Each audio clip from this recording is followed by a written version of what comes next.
कभी कभी मुझे बहुत चिंता रहता है। मैं भी तो, मेरे अंदर में भी तो दो हार्ट में दो स्टेंट्स है।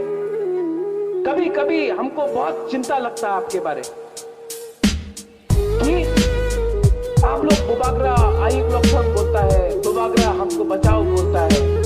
अगर कल बुबागरा मर गया, अगर कल बुबागरा इस दुनिया में नहीं रहा, महाराजा वीर विक्रम भी तो मेरे उम्र में ही उनका देहांत हुआ था। उम्र क्या था? अगर कल मैं मर गया, मैं नहीं रहा, तो आपके बारे में कौन बात करेगा? आपके लिए कौन लड़ेगा?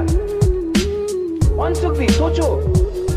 इसके लिए मैं चाहता हूं कि ये जो सिटीजनशिप अमेंडमेंट बिल है, ये जो ढांचा का बात मैं बोलता हूं, ये सिर्फ बुबागरा का झगड़ा नहीं है। आप लोग अपने अंदर से एक लीडर को निकालिए, तैयार कीजिए, हम उनको मदद करेगा। आप अपने दफा से, अपने दल से एक को निकालिए, हम आपके संग रहेगा। आप कीजिए, क्योंकि हमेशा बुबागरा नहीं रहेगा आपके साथ।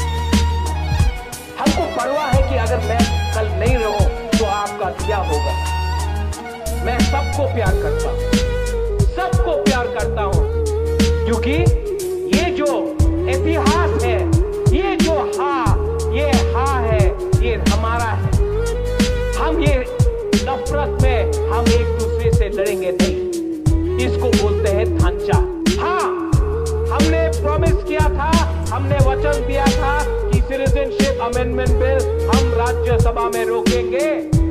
नरेंद्र मोदी आया, पिपरा में आया,